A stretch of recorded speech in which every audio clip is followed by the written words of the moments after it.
The message came without warning on an ordinary day at the Galactic Alliance headquarters. The communications officer, a blue-skinned Alonian with 6 fingers on each hand, jumped from his seat when the emergency channel activated.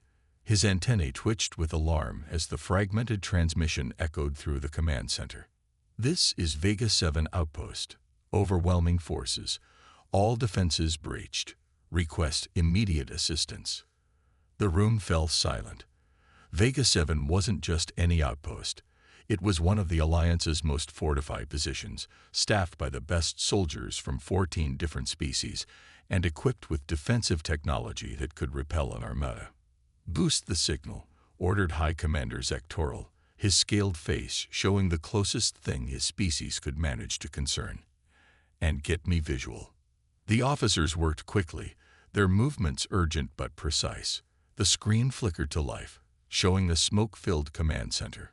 A wounded Thrasian officer appeared, green blood flowing from a gash across his forehead. "They came from nowhere," the officer gasped between labored breaths. "Our sensors detected nothing until they were already inside our perimeter. They've overrun 3 levels already. Our weapons barely slow them down." An explosion rocked the Vega 7 command center, throwing the Thrasian off-screen. When he returned to view, panic had replaced the professional calm in his eyes. "We need immediate evacuation.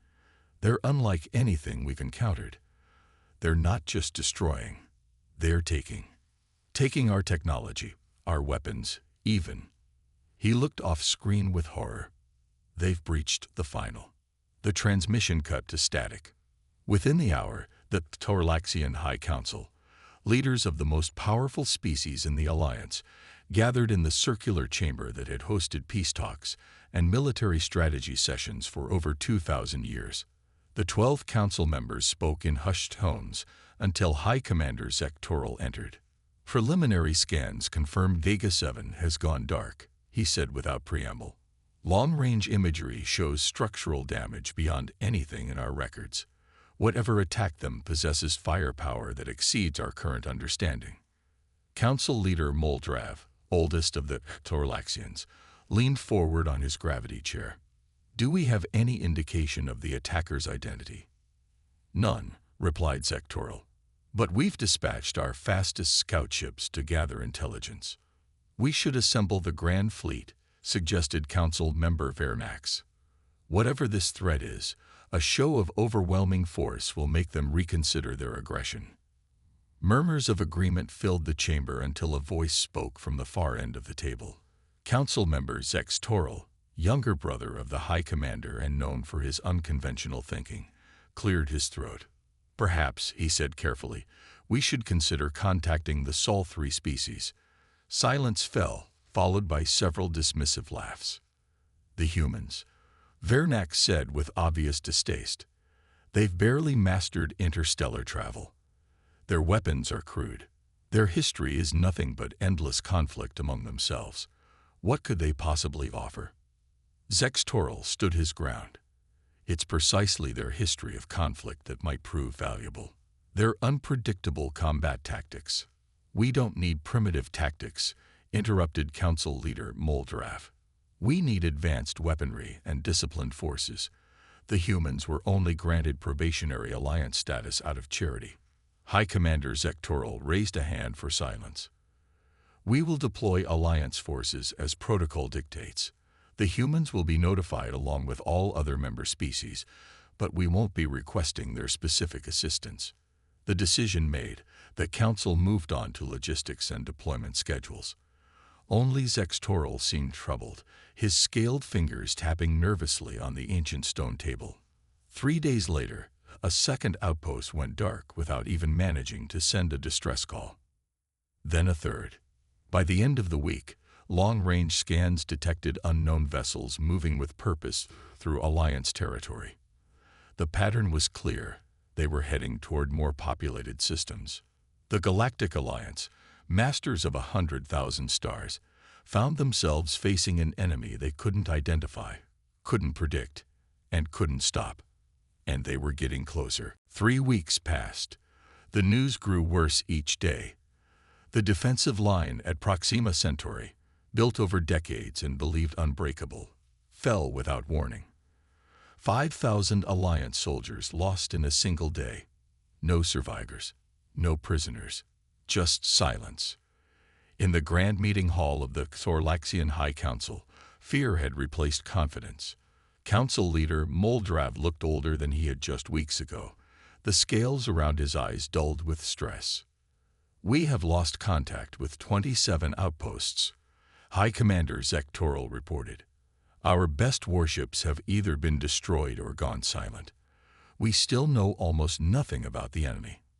Vernax slammed his fist on the table. "This is impossible. We have the most advanced civilization in known space. Our weapons are useless." Zektoril cut in. "Whatever these invaders are, they overcome our defenses as if they weren't there." Silence filled the room until Moldrav spoke the words no one wanted to hear. "We need help." All eyes turned to Zektoril. He had been right all along. "Contact the humans," Moldrav ordered. "Immediately." The next day, Alliance Ambassador Keltherin stepped off his ship onto Earth soil for the first time. The spindly alien with pale green skin looked out of place in the United Nations building. He was led to a conference room where Secretary General Olivia Martinez waited with her advisors. "Ambassador," Martinez said with a polite nod, "this is unexpected. The Alliance rarely sends representatives to Earth." Keltherin's translator device clicked softly. "These are unusual times, Secretary General. I come with urgent news and an unusual request." Martinez gestured to a chair. "Please explain." "Something is attacking Alliance worlds. Something we cannot stop. Our outposts are falling one by one. Our weapons have no effect." The ambassador's large eyes blinked rapidly. "The Alliance formally requests Earth's military assistance." A murmur ran through the human advisors. One older general failed to hide a smile. "This is unexpected," Martinez said carefully. "Until now, the Alliance has made it clear our military technology is inadequate. You've declined all offers of joint operations." "That was an error in judgment," Keltherin admitted. "Your species approaches warfare differently. We now believe that difference might be valuable." Martinez pressed a button on the table. "Captain Russell, please join us." The door opened and a tall man in a navy blue uniform entered. Captain Alan Russell had a weathered face that had seen too much combat. His posture was perfect, his eyes alert and analyzing everything. "Captain," Martinez explained, "the ambassador brings news of an unknown enemy that's defeating Alliance forces across multiple systems." Russell looked at the alien. "What are their tactics? Their weapons?" "We don't know," Keltherin admitted. "Our forces are simply gone." "What about survivors? Sensor readings? Communication patterns?" The ambassador looked uncomfortable. "Very little data exists. They somehow bypass our most sophisticated detection systems." Russell frowned. "So you want us to fight an enemy you can't identify, can't track, and can't hurt, with no intelligence on their capabilities?" "Yes," Keltherin said simply.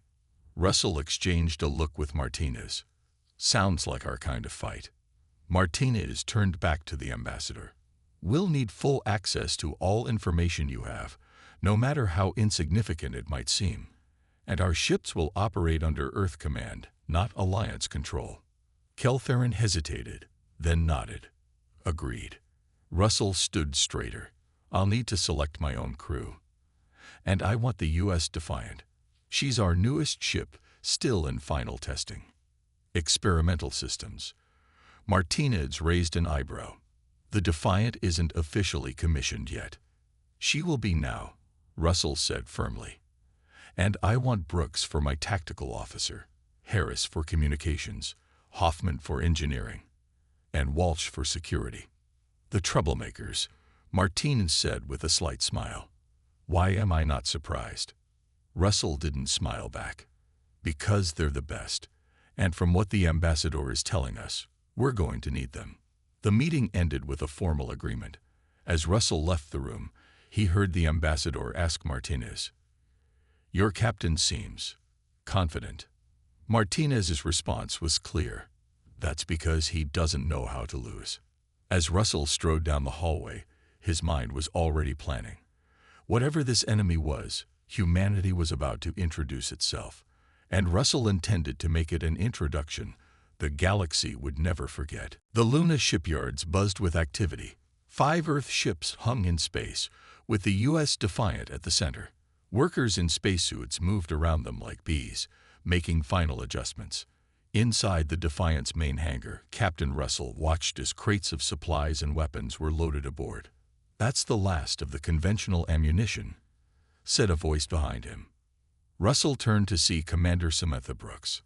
Her dark hair was pulled back in a practical bun, and her uniform was already showing signs of the long hours she'd been working. "Good," Russell nodded. "What about the experimental weapons?" "Being loaded now. Engineering is still complaining about the modifications to the power systems." Russell smiled slightly. "Let me guess. Hoffman is telling them to shut up and follow her instructions." In much more colorful language, Brooks confirmed. They walked together through the busy corridors toward the bridge. Crew members saluted as they passed. Some looked nervous, others excited. All of them were the best Earth had to offer. "Are you sure about Harris?" Brooks asked quietly. "He's brilliant with languages, but he's never seen combat. He speaks 14 Earth languages and has already picked up 3 Alliance languages. We need him." Russell paused at a viewport, looking at the alien ship docked nearby. "Speaking of which, how's our guest doing?" Brooks rolled her eyes. "Officer Tisknar keeps asking why we're loading primitive projectile weapons alongside our energy cannons. I think he's worried we'll blow ourselves up before we find the enemy." On the bridge, Lieutenant Peter Harris was at his station, eyes closed, listening to alien transmissions through his earpiece. He was younger than most of the crew, with quick hands that moved over his console with practiced ease. "Captain on the bridge," someone announced. Harris's eyes snapped open. "Captain, I've been analyzing the Alliance distress calls. There's something odd about the final transmissions from each outpost." "Odd how?" Russell asked. "They all cut off mid-sentence, but there's a pattern to it, like something is deliberately interrupting at specific points." Russell nodded thoughtfully. "Keep working on it. Anything that helps us understand what we're facing." The door opened and Security Chief Gregory Walsh entered. The former Special Forces soldier moved with quiet confidence. His muscular frame made the standard uniform look too small. "Final security checks complete, sir. All weapons systems secured. Combat teams prepared." "And the special equipment?" Russell asked. Walsh grinned. "Locked in my personal storage as requested." The Alliance liaison almost had a fit when he saw me bringing it aboard. "He doesn't need to understand," Russell said. "He just needs to get us to Proxima Centauri." Chief Engineer Diane Hoffman joined them, wiping grease from her hands. Her blonde hair was messy, and dark circles under her eyes showed she hadn't slept much. "The engine modifications are complete," she reported. "We can now switch between standard power and the experimental drive without a system reset. But I still don't like how the sensors react during the transition." "Will it work if we need it?" Russell asked directly. "It'll work," Hoffman said with confidence. "I built it myself." The intercom buzzed. "Captain, Alliance Officer Tisknar is requesting permission to come aboard." "Granted," Russell replied. Minutes later, the alien officer entered the bridge. Tisknar had pale blue skin and 4 arms. His eyes widened as he looked around at the Earth technology. "Your vessel is smaller than I expected," he said through his translator. "Size isn't everything," Brooks said with a straight face. Skinar moved to a crate being secured in the corner. "What are these?" "Insurance," Russell answered. When the alien looked confused, he explained, "We bring everything. You never know what might work." The alien seemed troubled. "The Galactic Alliance has developed perfect weapons based on energy manipulation. Why carry these physical objects?" Walsh stepped forward. Because sometimes the old ways work best. We're ready for departure, Captain, Hoffman reported. Russell took his command chair. Officer Tisknar, please transmit the coordinates for the quantum gate. Communications, signal the other ships to form up. Let's go see what's got the Alliance so scared. The 5 human ships moved away from Luna in perfect formation. The quantum gate opened before them, a swirling blue portal in space. All ships report ready, Harris said. Russell looked around at his crew, then at the nervous Alliance officer. Take us through. The U.S. Defiant led the way, disappearing into the blue light. Their mission had begun. The quantum gate spat the human ships into normal space. Through the main viewport, Captain Russell could see the remains of Proxima Centauri outpost, or what was left of it. My God, Brooks whispered beside him. The once massive space station was now broken pieces floating in the void. Some sections still had lights blinking weakly. Others were simply gone, as if carved away with surgical precision. Scan for life signs, Russell ordered. Harris shook his head after a moment. Nothing, Captain. No survivors. Skinar stared at the destruction with all 4 hands trembling. This was our strongest defensive position in this sector. 10,000 of our best warriors were stationed here. Russell turned to Hoffman. Take us closer. I want visual records of everything. As the Defiant moved through the debris field, Walsh studied the sensor readings with growing concern. Captain, look at this damage pattern. It's unlike anything I've seen before. Russell joined him at the security station. The screen showed close-up images of metal that appeared melted at the edges. It's almost like the material was absorbed, Walsh continued. Not destroyed, not burned, just taken. Hoffman joined them, her face serious. The energy readings are strange too. There are traces of the station's power systems, but they're distorted somehow. Captain, Harris called suddenly from his station. I'm picking up signals, not Alliance communications, something else. It's on frequencies we don't normally monitor. Let's hear it, Russell ordered. A strange humming sound filled the bridge, punctuated by clicks and whirs that seemed almost mechanical, but with an organic quality. Can you translate it? Russell asked. Harris shook his head. Working on it. The patterns are unlike anything in our database or the Alliance records. Sir, Brooks interrupted, pointing to the long-range scanners. 3 vessels approaching.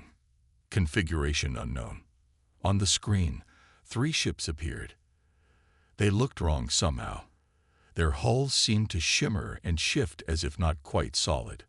They were dark, absorbing the light around them rather than reflecting it. They don't match any known Alliance or Earth designs, Brooks noted. Skinar. Russell looked at the alien officer. The Alliance liaison stared at the screen in horror. These must be them. The ones who sent no warnings, no demands. The ones our weapons couldn't stop. They're scanning us, Harris reported. Heavy energy probes across all frequencies. Shields up, Russell ordered. Defensive positions. Captain, Harris said urgently. I've managed to partially decrypt their communications. They call themselves the Void Collective. They're saying, he paused, listening intently. They're saying submit for assimilation. Like hell we will, Russell muttered. Then louder, battle stations, all ships, form defensive pattern delta. The approaching vessels accelerated suddenly, moving with impossible speed. They're charging weapons, Brooks reported. Energy signatures off the scale. Russell made a split-second decision. Hoffman, disable safeties on kinetic weapon systems. Walsh, load conventional projectiles instead of energy torpedoes. Both officers looked surprised but moved quickly to comply. What are you doing? Nar asked, confused. Energy shields are our only defense against their weapons. Exactly, Russell said. They expect energy weapons and shields. Let's give them something different. He turned to Brooks. Target the lead ship with railguns only. No energy weapons. The enemy fired first. Brilliant beams of light sliced through space, striking the shields of the human vessels. The shields held, but alarms blared across the bridge. "Shield efficiency dropping," Brooks reported. "They're somehow draining our power through the shields themselves." "Fire railguns," Russell ordered. All ships switched to physical projectiles only. The Defiant shuddered as massive tungsten rods accelerated to incredible speeds, launching toward the lead enemy vessel. The other human ships followed suit. The enemy ship made no attempt to evade, clearly expecting the projectiles to be deflected by their own energy shields. They weren't. The kinetic rounds tore through the lead ship's hull, ripping massive holes through its structure. Dark fluid that might have been blood or oil or something else entirely spilled into space. For a moment, there was stunned silence on the bridge. "Direct hits," Brooks confirmed, disbelief in her voice. "Severe damage to enemy vessel." The two remaining enemy ships broke formation, clearly reassessing. Russell leaned forward. "All ships, continue firing. Physical projectiles only. Let's show them humanity's oldest lesson. Sometimes the simplest solution is the most effective." The battle was short but intense. The human ships continued firing physical projectiles, tearing through the void collective vessels. One enemy ship exploded in a strange flash of dark energy. The second suffered critical damage but managed to escape, vanishing into what looked like a tear in space itself. "Damage report," Russell ordered, steadying himself as the Defiant systems returned to normal. "Minor hull breaches on decks 4 and 6, Hoffman reported. "Being sealed now. Power systems at 70% and recovering." "Two of our escort ships reporting moderate damage," Harris added. "No casualties." Sitzkanar stared at the view screen in disbelief. "You damaged them. You actually damaged them." "We did more than damage them," Brooks said with satisfaction. "We destroyed one and sent the other running." Russell turned to Hoffman. "What did we learn?" The engineer was already studying the sensor data. "They used some kind of energy absorption technology. Our scanners show they were actively drawing power from our shields and weapons. That's why the Alliance energy weapons were useless against them. But they had no defense against physical objects moving at high speed," Walsh added. "Classic blind spot." "Captain," Harris interrupted, "I'm receiving an urgent transmission from the Alliance Command. They're requesting our immediate presence at Sirius Base. Apparently, word of our encounter has already reached them." Russell nodded. "Set course. We need to share what we've learned before the collective regroups." The journey to Sirius Base took less than a day through the Quantum Gate network. When they arrived, the human ships were escorted to a massive docking bay inside the asteroid-sized space station. A delegation of high-ranking Alliance officials waited for them. Grand Admiral Zex Ver, brother of Council member Sex Toral, stood at the front. His scaled face showed no emotion as Russell and his senior officers approached. "Captain Russell," the Admiral said through a translator, "your encounter with the enemy has caused quite a stir in Alliance Command." "We engaged them successfully," Russell replied. "And we discovered why your weapons haven't been effective." The briefing room was larger than the Defiant's entire bridge. Alliance military leaders from a dozen species sat around a crescent-shaped table, all eyes on the human officers. "The Void Collective," Russell began, "uses technology that absorbs energy. Your advanced energy weapons actually make them stronger." Hoffman displayed the sensor readings on the main screen. "They feed on energy itself, but they have no special protection against physical impacts. So your primitive projectile weapons worked where our advanced technology failed," Admiral Zex Ver said, making no attempt to hide his skepticism. "Sometimes the old ways work best," Russell replied. "We recommend retrofitting Alliance vessels with kinetic weapons immediately." The Admiral's scales darkened slightly. "You expect us to abandon centuries of weapons development and adopt human technology?" "No," Brooks stepped forward. "We expect you to adapt, just as we did. The collective hasn't faced physical weapons before. They will develop countermeasures eventually, But right now we have an advantage. Admiral Zexver exchanged glances with his officers. Your tactical insight is noted, Commander. But the Alliance has already developed a new energy weapon that should penetrate their defenses. Our scientists have been working around the clock. Russell recognized the dismissal. Admiral, with respect, if you deploy enhanced energy weapons against an enemy that absorbs energy. That will be all, Captain. The Admiral cut him off. Your ships will remain at Sirius Base while we prepare our counteroffensive. You may observe, of course. As they left the briefing room, Walsh muttered, "They're going to get slaughtered." "They don't trust us," Russell said quietly. "Can't entirely blame them. We're newcomers with unproven tactics." "Unproven," Brooks snorted. "We just destroyed one of their ships." "One ship," Russell reminded her. "The Collective has destroyed dozens of Alliance outposts. They'll need more convincing." 2 days later, they got it. The Alliance launched their counteroffensive with a battle group of 30 advanced warships, each equipped with the new enhanced energy weapons. None returned. The emergency broadcast from the Alliance flagship showed the Collective ships absorbing the enhanced energy attacks, growing stronger with each blast. The transmission ended with the Admiral's horrified face as his ship's power systems overloaded. That evening, Russell was summoned back to the command center. Admiral Zexver looked defeated, his scales dull with stress. "Captain Russell," he said formally, "the Alliance requests your assistance in planning our defense strategy." Russell nodded once. The next week passed in frantic activity. Captain Russell and his crew worked without rest, overseeing the modification of Alliance vessels. The once proud galactic forces now took orders from humans, their desperation overriding centuries of superiority. In the main hangar bay of Sirius Base, Chief Engineer Hoffman directed a team of Alliance engineers. They installed railgun systems on a Xorlaxian cruiser, the advanced alien vessel now sporting what they considered primitive human weapons. "The power coupling goes there," Hoffman instructed an 8-armed alien technician. "And be gentle with it. These systems aren't designed for your power levels."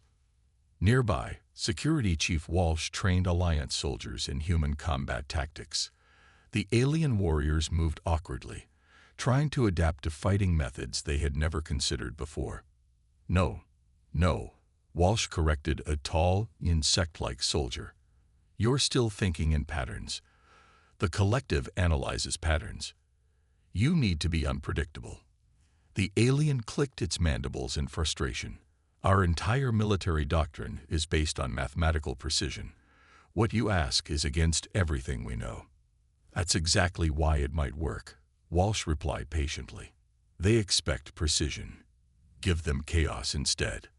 On the command deck, Russell and Brooks met with Admiral Zexver and his senior staff. The room's holographic display showed the current positions of the Void Collective forces. Their advance had slowed but continued steadily through Alliance territory. "We've modified 27 ships so far," Russell reported, "but we need more time to prepare the rest of your fleet." "Time is what we lack most," the Admiral replied gravely. "Our latest intelligence suggests the Collective will reach the Arcturus system within 3 days. Millions of civilians are at risk." Lieutenant Harris entered with a datapad. "Captain, I've made progress deciphering the Collective's communication patterns." He brought up a display showing wave-like patterns. "Their signals follow a predictable mathematical sequence. If we broadcast a counter-sequence on the same frequencies, we could disrupt their coordination." Brooks finished, studying the patterns. "Brilliant work, Harris." Russell turned to the Admiral. "We need to launch a controlled counterattack before they reach Arcturus. A small force of modified ships with Harris' disruption signal could give us the advantage we need." The Admiral hesitated. "Captain, you must understand. You're asking us to abandon tactics we've used successfully for thousands of years, to fight like humans," Russell finished for him. "Yes, because your way isn't working against this enemy." After a long moment, Admiral Zexver nodded. "Proceed with your plan, Captain. 2 days later, a mixed fleet of 10 retrofitted Alliance ships and the 5 human vessels moved into position near the Den of Star system. The Defiant led the formation, with Russell in command of the entire battle group. All ships report ready, Brooks announced on the bridge. Kinetic weapons loaded and targeting systems aligned. Lieutenant Harris, Russell called. Is the disruption signal ready? Harris nodded from his station. Ready, sir, but it will only work for a short time before they adapt. That's all we need. Once they lose coordination, we hit them hard and fast. Russell took a deep breath. Begin broadcast. Harris activated the signal. For several seconds, nothing happened. Then the scanner showed the approaching collective vessels faltering, their perfect formation breaking apart. It's working, Brooks exclaimed. Their ships are losing cohesion. All ships fire kinetic weapons, Russell ordered.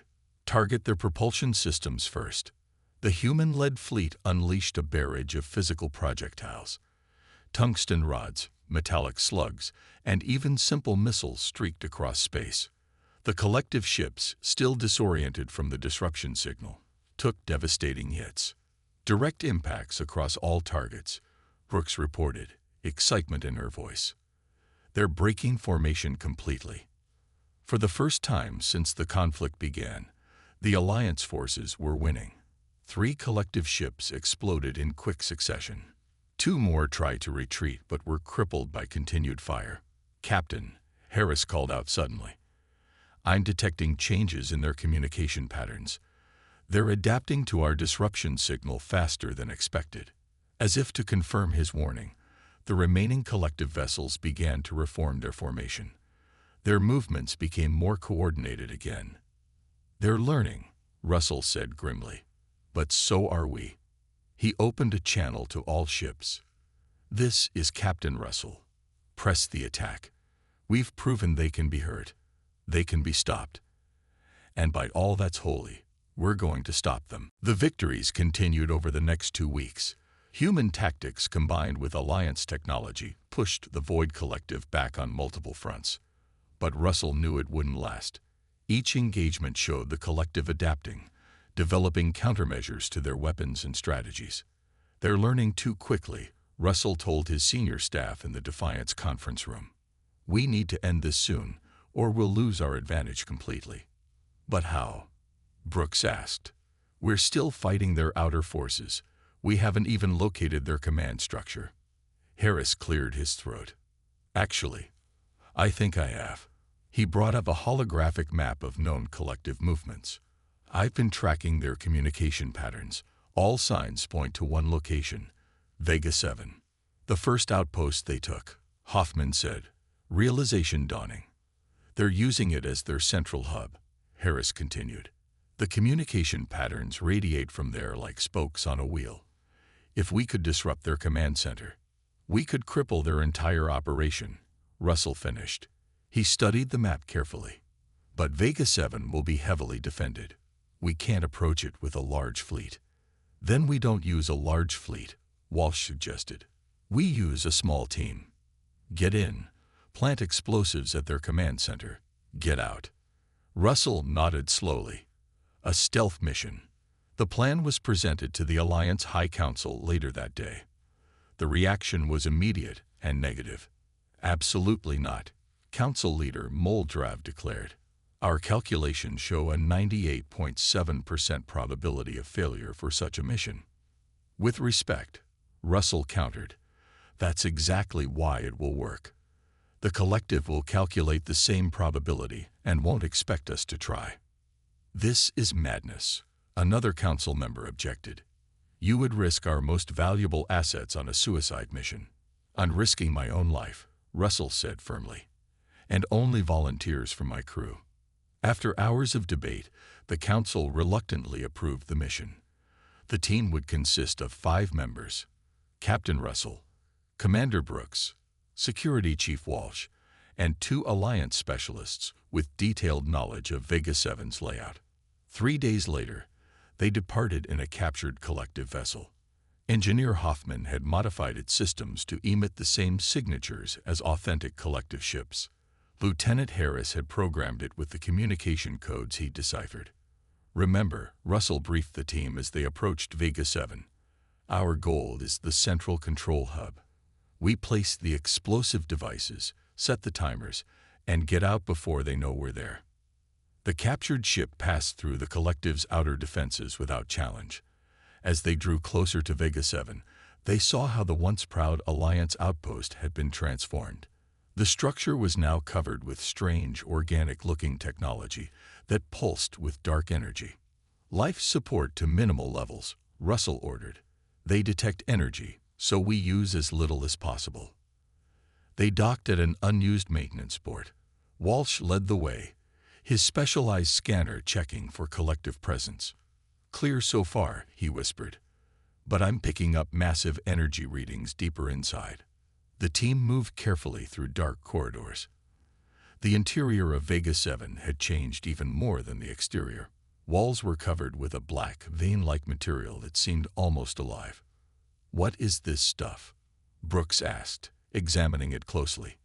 "Don't touch it," one of the Alliance specialists warned. "It appears to be how they integrate with captured technology." They reached a junction where the corridors split in 3 directions. Walsh consulted his scanner. "The strongest energy signature is that way." He pointed left. The team followed the energy trail deep into the station. As they got closer to the center, they began to hear a strange humming sound that seemed to vibrate through the very structure of the station. Finally, they reached a massive door. Beyond it lay the former command center of Vega 7. "This is it," Russell said quietly. "Walsh, set the charges. Everyone else, keep watch." Walsh began placing explosive devices around the doorframe while Russell prepared the detonator. They worked quickly and silently, each movement practiced and precise. "Captain," Brooks suddenly called, her voice tight with alarm. "Look at this." On her scanner, a series of images appeared, intercepted data from the collective's own systems. They showed not just conquered Alliance worlds, but something else. A massive wave of energy approaching from beyond the galaxy's edge. "What is that?" Russell asked. The Alliance specialist studied the images, his 4 eyes widening. "They're not invading for conquest," he said in shock.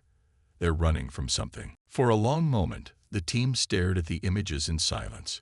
The approaching energy wave dwarfed anything they had ever seen, stretching across thousands of light years. "We still need to complete the mission," Russell finally said. "Whatever they're running from, the collective is still destroying Alliance worlds." Walsh finished placing the explosives. Charges set. Detonation in 3 minutes. "Wait," the Alliance specialist said suddenly. "If we destroy their command center, we'll lose access to their data." "Data about what's coming." Russell hesitated, then nodded. "Brooks, can you download their information?" "I'll try," she said, moving to what looked like a control panel. She connected a device Hoffman had built and began the download. The door to the command center slid open unexpectedly. Inside was not what any of them had imagined. No bridge filled with aliens, no control consoles. Instead, a massive, pulsing organic structure filled the room. It resembled a giant brain, with tendrils connecting to the walls and floor. At the center floated a swirling mass of dark energy. As they watched, it formed a roughly humanoid shape. Humans. It spoke, the voice seeming to come from everywhere at once. "We wondered when you would arrive." Walsh raised his weapon, but Russell motioned him to hold. "You know about us?" Russell asked. "We know all species we encounter. We absorb their knowledge, their technology." The shape shifted, becoming more defined. "You are different. Your weapons harm us. Your tactics confuse us. You've destroyed dozens of Alliance worlds," Brooks said angrily. "Killed millions of people." "We take what we need to survive," the entity replied. "To prepare, what follows us will consume everything." The floating shape reached toward them. Russell felt a strange pressure in his mind, as if something was trying to get in. "Your minds are Chaotic, the entity said, sounding surprised. Unpredictable, contradictory, difficult to absorb. The pressure intensified. Russell gritted his teeth against the pain. Beside him, Brooks and Walsh were doing the same. The Alliance specialists had collapsed to the floor, unconscious or worse. Stop fighting, the entity urged. Join us. Together we might survive what comes.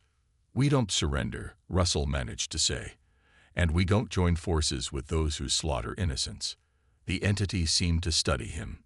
Interesting. Your resistance is impressive. The timer on Walsh's explosives beeped a 1-minute warning. Your devices will not destroy us, the entity said. We will simply move to another host. Russell smiled grimly. Maybe. But you'll lose your command center and all the data you've collected. You'll be disorganized, vulnerable. The entity's form flickered. For the first time, it seemed uncertain. Evacuation, it suddenly commanded. The station trembled as systems activated. We will meet again, humans. When the wave arrives, you will understand our desperation. Let's go, Russell ordered his team. They retreated quickly, dragging the unconscious Alliance specialists. They'd barely reached their ship before the explosives detonated. The blast ripped through the station's core. As they pulled away, the command center collapsed in on itself. Throughout the galaxy, collective ships suddenly lost coordination. The Alliance forces, now using human tactics, drove them back system by system. 3 weeks later, Russell stood before the Galactic Alliance High Council. The room was packed with representatives from all member species. The Void Collective has retreated beyond our borders, he reported. Their remaining forces are scattered and disorganized. Council leader Moldrav nodded gravely. Thanks to you and your crew, Captain. The Alliance owes humanity a debt we can never repay. But this isn't over, Russell continued. The data we recovered confirms it. Something is coming from beyond the galaxy. Something that terrified even the collective. The room filled with murmurs of concern. The Alliance has existed for thousands of years, Moldrav said. We have faced many threats. Not like this, Russell replied. This will require all of us working together, and it will require new ways of thinking. After much debate, the Council made an unprecedented decision. For the first time in its long history, the Galactic Alliance appointed a non-founding species to lead its combined defense forces. Captain Alan Russell became Supreme Commander of Alliance Defense. As the newly promoted commander looked out at the stars from his office on Sirius Base, Brooks joined him. The Alliance scientists estimate we have 2 years before whatever's coming reaches our galaxy, she said. Russell nodded. 2 years to prepare. Are we ready for this? Russell smiled slightly. Probably not. But that's never stopped humanity before. He turned from the window. Gather the team. We have work to do.